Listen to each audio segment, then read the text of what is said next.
ऐसी एक मर्तबा एक हिजड़ा था, उसे पकड़ कर लाया गया सरकार की बारगाह में और अर्ज की साहबा ने, या रसूलल्लाह देखें इसने अपने हाथ और पैर पर मेहंदी लगाई हुई, औरतों से मुशाबहत इख्तियार करता है।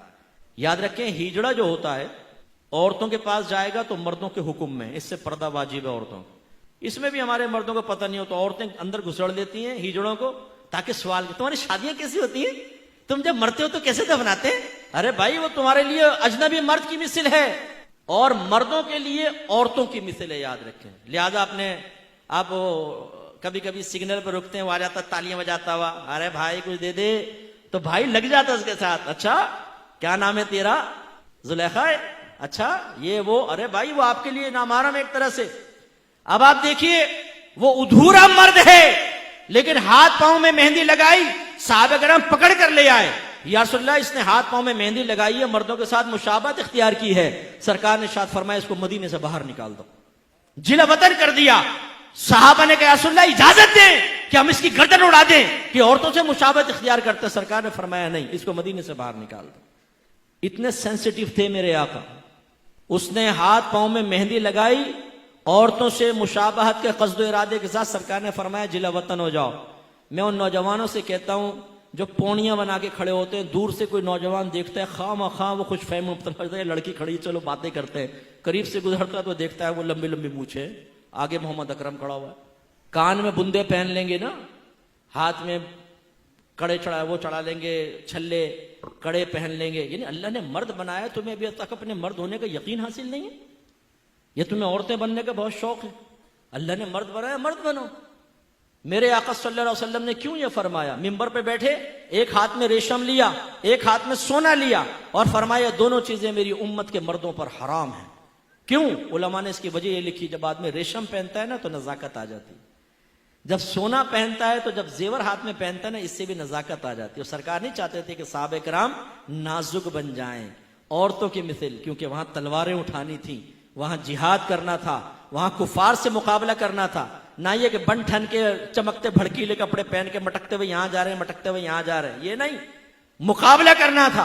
आज हमारे नौजवानों की हालत देखें, घर से बाहर ऐसे निकल रहे होते हैं जैसे शादी में जा रहे हैं, लेकिन वो कहीं नहीं, वो फुटपाथ पे आएंगे, पप्पू पान वाले के पास खड़े हो जाएंगे, वो पूछे दाढ़ी साफ, बाल ऐसे ये छज्जा बज्जा निकाल कर पफ वफ 200-300 रुपए नाई को देने के बाद, मुकम्मल तौर पे अंग्रेज की शक्ल बनने के बाद फिर आईने में देख कर अपने आप से कहते हैं आज तो हीरो लग रहा हूं।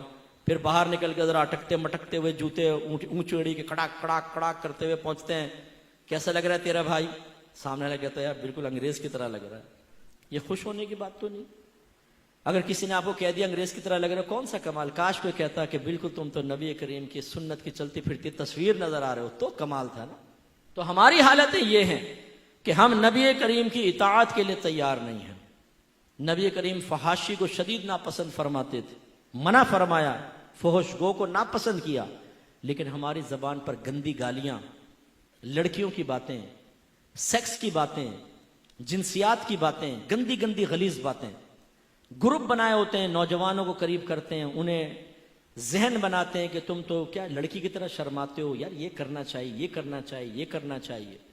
कितने लड़के ऐसे होते हैं जिनको खुद पर गुस्ल वाजिब करने पर मजबूर किया जाता है, उनको गंदा बनाया जाता है, क्यों? खुद ये आदत में मुब्तला होते हैं, उसे कहते हैं तुम भी करो घर पे जाकर। ऐसा नापाक रहते हैं, जनाबत की हालत में रहते हैं, और ऐसा शख्स जब घर में दाखिल होता है रहमत के फरिश्ते घर से चले जाते हैं। नबी करीम तो इन गंदगियों को मना करें और हम ग्रुप बना के बाकायदा लड़कों का गंदा जहन गंदा करें, स्कूल में कॉलेज में उनको करीब करें, उनको गंदी पिक्चर्स दिखाएं, गंदे रिसाले दें, गंदी वेबसाइट्स के लिंक दें उनको कि लो देखो यहां जाकर देख, मादल्ला सुम्मा मादल्ला, यूं तक लफ्ज सुने, जन्नत देखनी है तो जा, यहां पे चला जा। यार क्या कह रहे हो तुम? तो बाद ऐसे गंदा जहन होते हैं कि जो उनके करीब आता है उसका भी जहन गंदा करते हैं। कितने ऐसे बैठे होंगे जो अपने दोस्तों की वजह से आज खुद पर गुस्ल वाजिब करने के आदी हुए हैं, जो गंदी चीजें देखने के आदी हुए हैं। फोश जगहों की मारिफत उन्हीं दोस्तों के जरिए हासिल हुई। उनको आप दोस्त कहते हैं, मैं कहता हूं खुदा की कसम वो दुश्मन है आपके। वो आपको नबी से दूर करने वाले हैं, दीन से दूर करने वाले हैं, अल्लाह की रहमत से दूर करने वाले हैं। कोई बाइद नहीं कि गफलत में आपका ईमान बर्बाद हो जाए।